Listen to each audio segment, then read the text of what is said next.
What's up guys, Alan Jouban here. Today we were going over mitts again, but more specifically, some of my favorites, tie pads guys, tie pads. What does this tie pad do? How does it differ from the focus mitts? I'm gonna explain to you now. So check it out.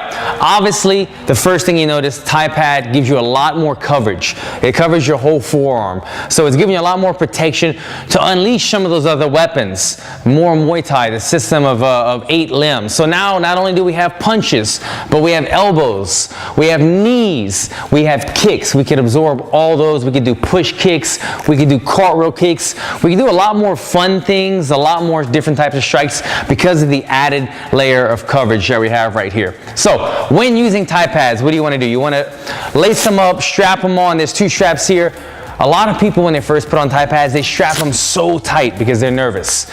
I recommend against that. I like to have a little bit of give right here because when you're adjusting, strap them on firmly, but give yourself a little bit of playroom because different kicks come from different angles. So I might want to catch a roundhouse here, but I might want to use a little bit of playroom right here to be able to catch a teep and turn it like so, or catch an elbow and turn it in right here. So leave the straps a little bit loose at the end. That way there's a little bit of play, that way I can adjust for small angles.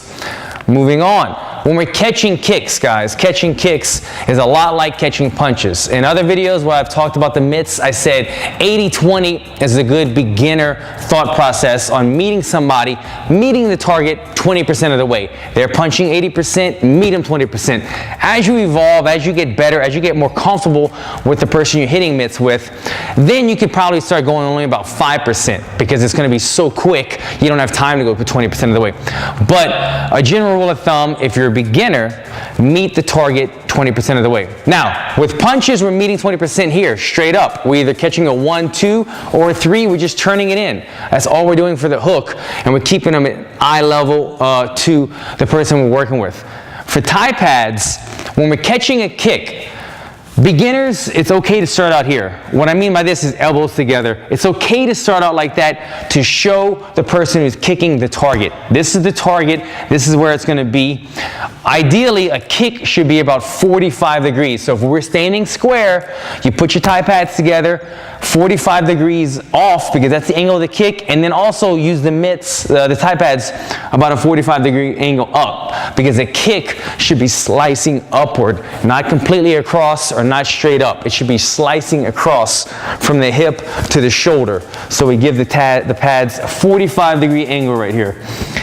When you begin, you can show them the target. As you get more comfortable, as you get more advanced, especially when you work with somebody who kicks hard, then you want to separate these elbows. Get it close to your body.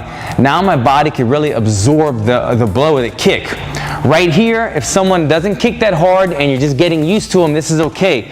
But what this is doing is you're using primarily the tricep. It's going to put a tremendous amount of pressure on your triceps and on your elbows if you get a hard kicker.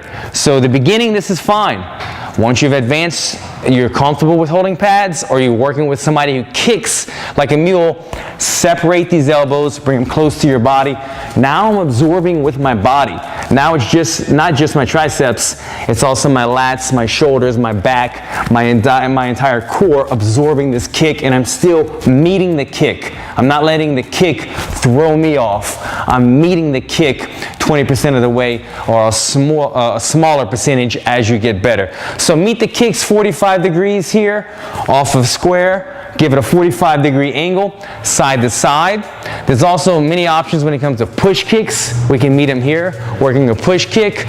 Elbows. Elbows is just like punches, except we're going to turn them in again, give it a little angle. That's kind of the cue. If you go to Thailand and they don't speak English and they don't know how to say 1, 2, 3 your elbow, they'll show you a squared on tie pad for a punch, and they'll show you a bit of an angle for an elbow.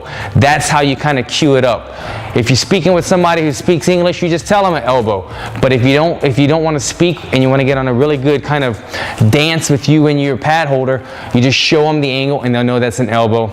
Knees, you could just go 1 pad at a time. A lot of people try to do 2 knees in the beginning, 2 tie pads for a single knee, and it sometimes just gets in the way. I'd rather you just slam it down, 1 single pad against the knee. And lastly, this is kind of the obvious, but if I'm calling for a punch with my right hand, you should be punching with your right hand as well. We're always punching across the body, across the body. Right hand comes to my right hand, your left hand comes to my left hand, and so on with the kicks and thus far. So I hope this helps you out. Use Thai pads. They're a ton of fun. They allow you to throw more strikes, a lot more fun stuff, and they give you a tremendous amount of protection. I hope I answered all your questions. If you have anything that you want to know, leave it in the comments. We'll try to get to that in a later show. Again, guys, martial arts is not a one-day process. It's a long time to get good at it. I'm hoping you enjoy the journey. Take care, guys.